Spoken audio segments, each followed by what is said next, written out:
Dalam nama Bapa dan Putera dan Roh Kudus.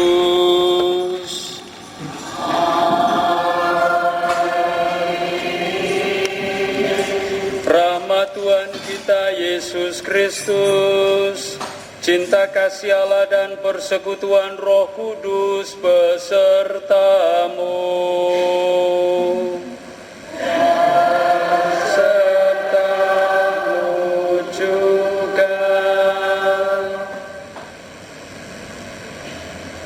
Tahun 2015 sebentar lagi akan kita tinggalkan dan kita akan memasuki tahun baru, tahun 2016. Saya yakin kita semua mengalami pengalaman suka duka, pahit manis, dan semuanya itu kita rangkumkan dalam perayaan Ekaristi ini. Meskipun banyak pengalaman pahit, pengalaman duka, tetapi kita percaya bahwa Tuhan selalu menyertai kita. Tuhan tidak pernah meninggalkan kita barang sedetik pun. Maka menyongsong tahun baru ini, kita tetap optimis, kita tetap percaya bahwa Tuhan akan selalu beserta kita. Perayaan Ekaristi sore hari ini menjadi ungkapan syukur kita, ungkapan terima kasih kita atas penyertaan Tuhan di masa yang lalu, di tahun yang akan lewat. Seraya kita memohon agar Tuhan senantiasa memberikan berkat-Nya yang melimpah kepada kita. Sore hari ini kita bersyukur karena Pastor Pius Barses berkenan hadir di tengah-tengah kita, ikut merayakan perayaan syukur menyambut tahun baru. Mari kita mengawali perayaan syukur kita dengan memohon ampun kepada Tuhan.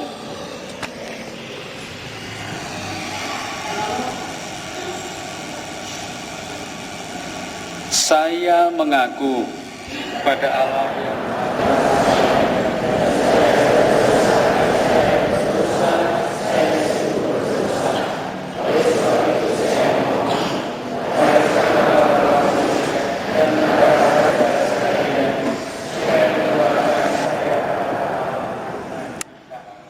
Semoga Allah yang Maha Kuasa mengasihani kita, mengampuni dosa kita, dan mengantar kita ke hidup yang kekal.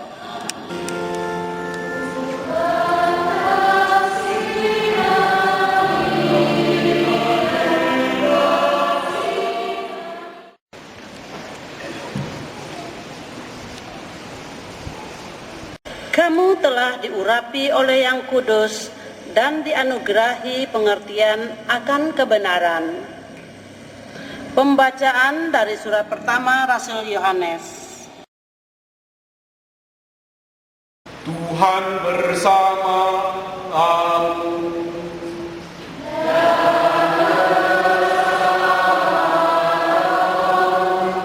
Inilah Injil Yesus Kristus menurut Yohanes.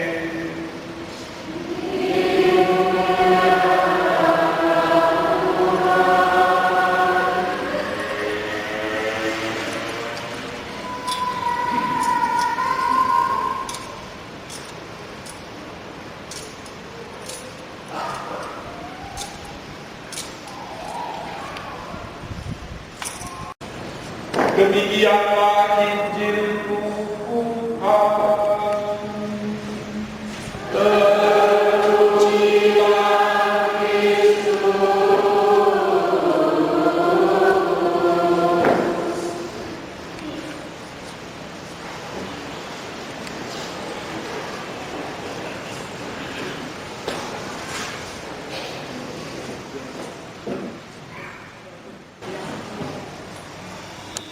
Saudara-saudari terkasih, dalam kehidupan kita sehari-hari, kita selalu ingin mengkomunikasikan diri kita kepada orang lain.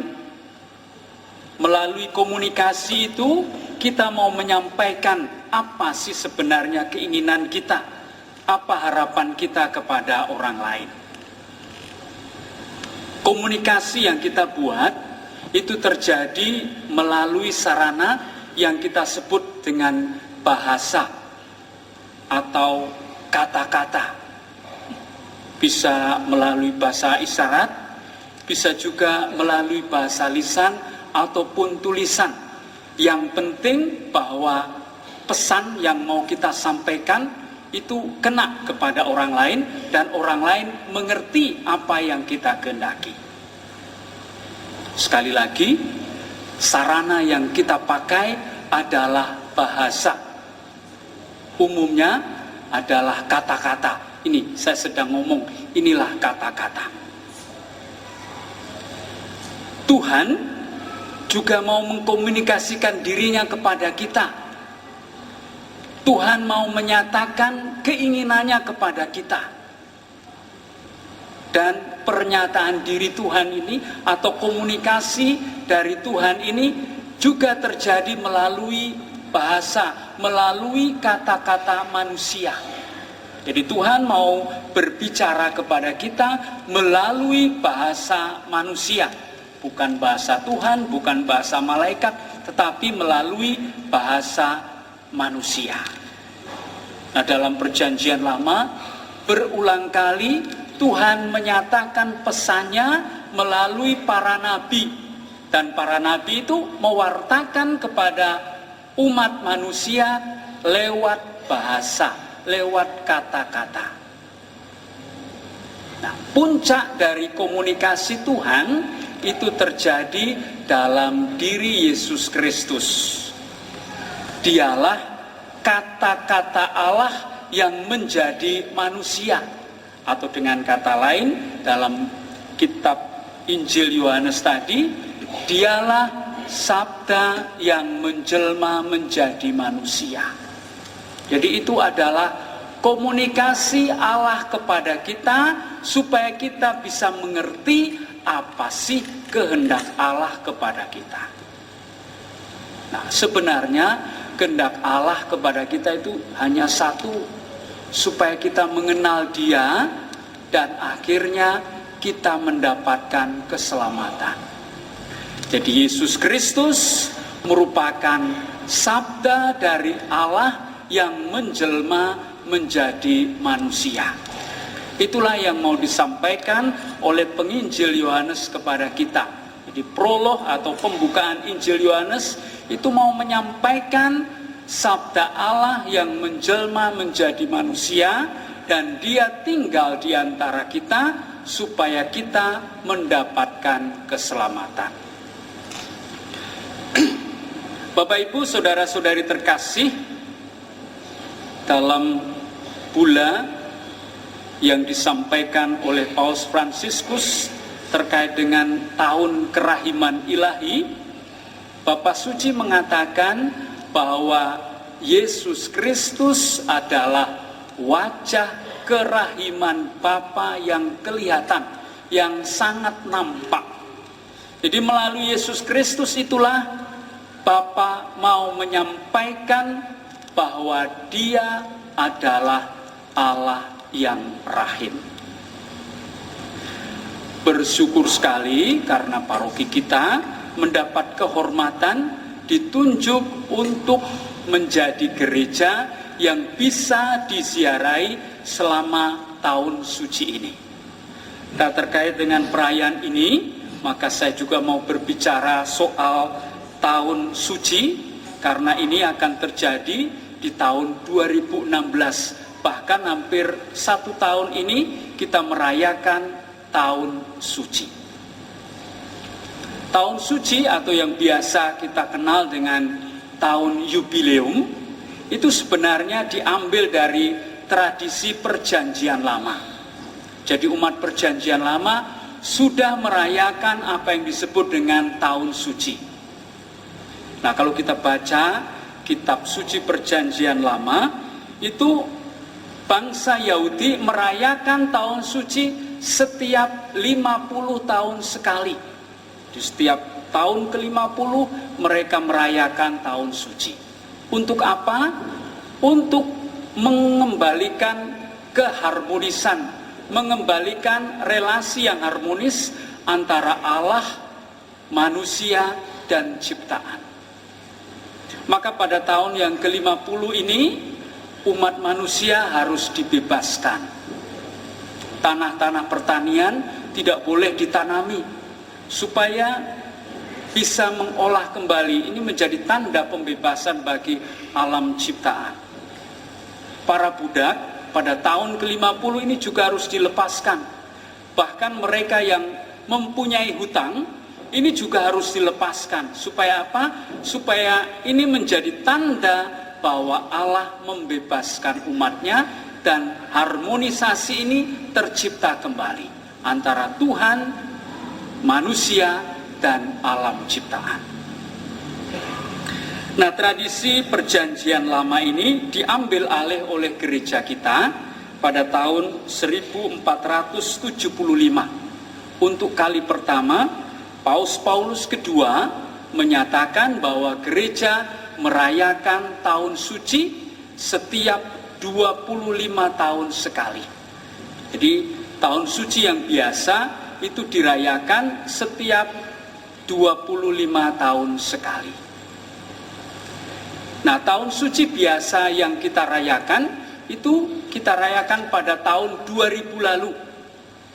Entah ingat atau tidak, tetapi pada tahun 2000 lalu kita merayakan tahun suci karena kita memasuki milenium ketiga. Dan ini diumumkan oleh Paus Yohanes Paulus II.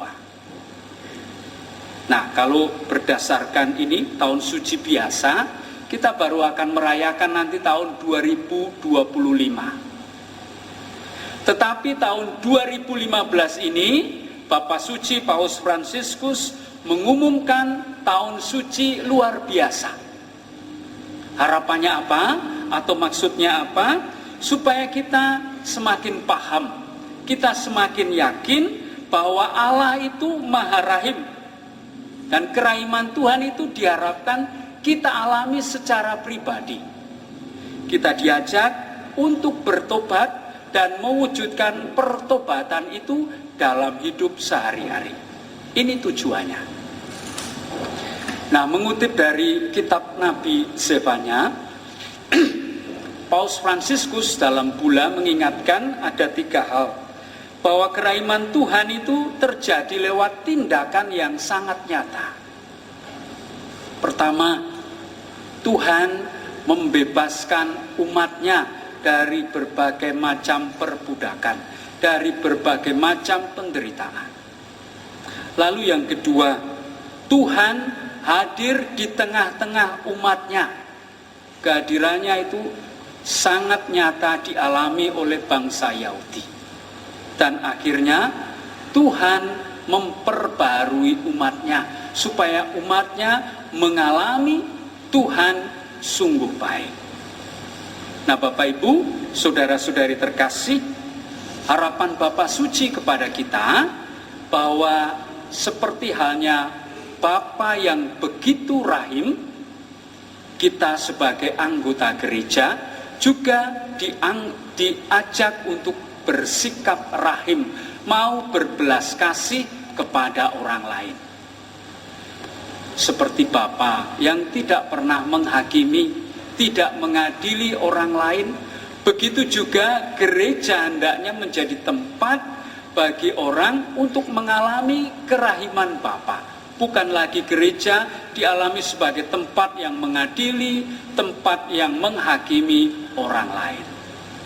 Itulah tugas panggilan kita selama tahun suci ini. Jadi secara khusus kita diajak untuk meniru tindakan Bapa, bersikap rahim, berbelas kasih seperti Bapa adalah belas kasih.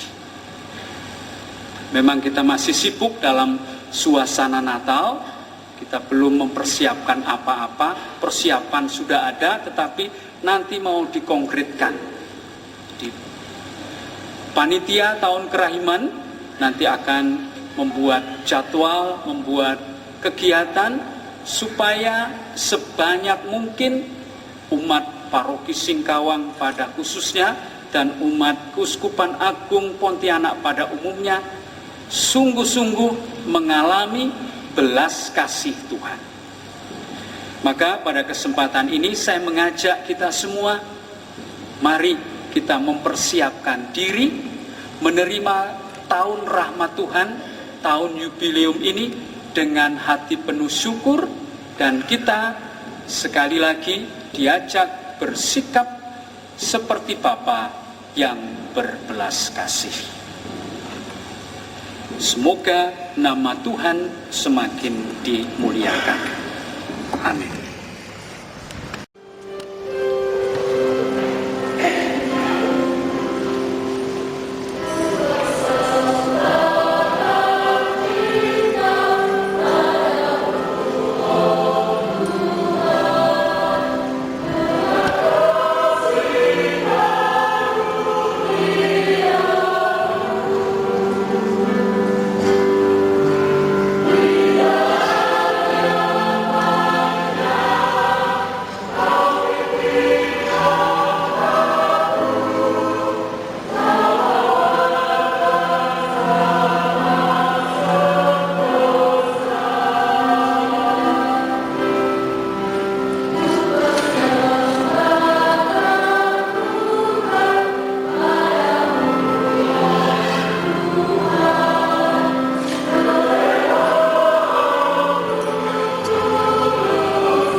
Berdoalah saudara-saudari supaya persembahanku dan persembahanmu berkenan pada Allah Bapa yang Maha Kuasa. Tuhan dan keselamatan kita, serta umat Allah yang kudus. Allah Bapa kami, terimalah ucapan syukur kami atas roti dan anggur ini, atas Yesus Putramu terkasih. Kami mohon semoga Ia senantiasa menjaga dan melestarikan hidup kami, sebab Dialah Tuhan dan pengantara kami. Tuhan sertamu. Marilah mengarahkan hati kepada Tuhan. Marilah bersyukur kepada Tuhan Allah kita. Sungguh layak dan sepantasnya ya Bapa yang kudus, Allah yang kekal dan kuasa, memberikannya kepada murid-muridnya seraya berkata, terimalah dan makanlah, inilah tubuh yang diserahkan.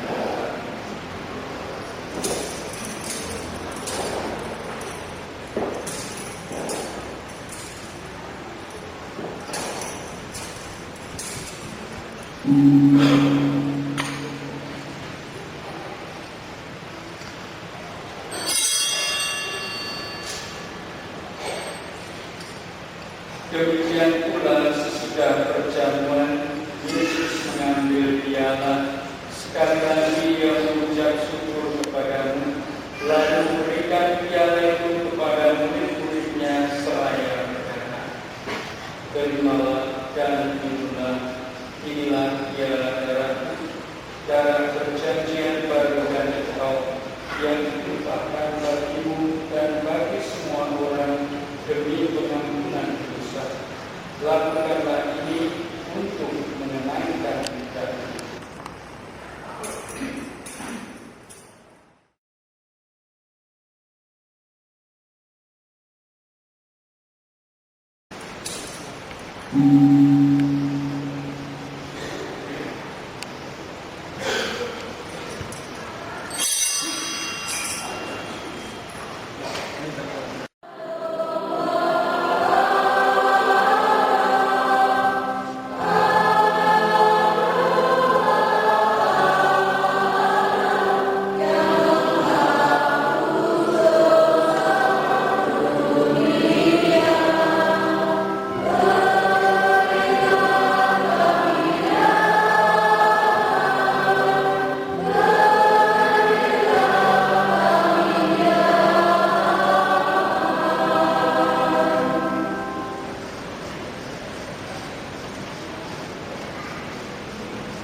Saudara-saudari yang benar, inilah domba Allah yang menghapus dosa dunia.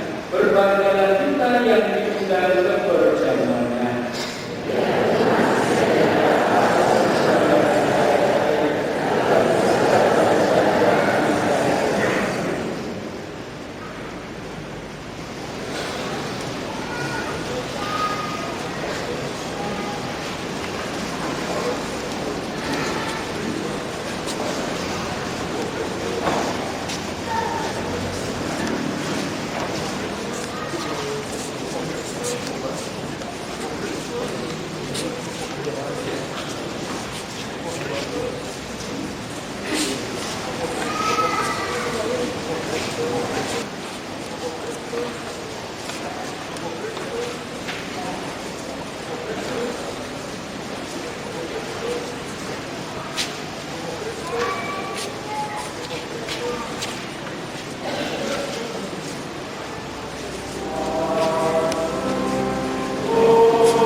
Bapa yang Maha Murah, Engkau membimbing umat-Mu dengan pelbagai bantuan, supaya kami memperoleh rahmat dari kemurahan-Mu untuk hidup sekarang dan di masa datang. Semoga dengan bantuan harta dunia, kami lebih merindukan harta abadi. Demi Kristus Tuhan dan pengantara kami. Kita ucapkan terima kasih kepada Pastor Pius Barses yang merayakan misa bersama kita. Lalu Saya mewakili para pastor mengucapkan kepada umat semuanya selamat menyongsong tahun baru. Besok pagi misa hanya 1 kali pada pukul 8 pagi. Mari kita mohon berkat Tuhan. Tuhan sertamu. Semoga saudara sekalian diberkati oleh Allah yang Maha Kuasa, Bapa, Putra, dan Roh Kudus. Perayaan Ekaristi telah selesai. Marilah pergi, kita diutus. Amin.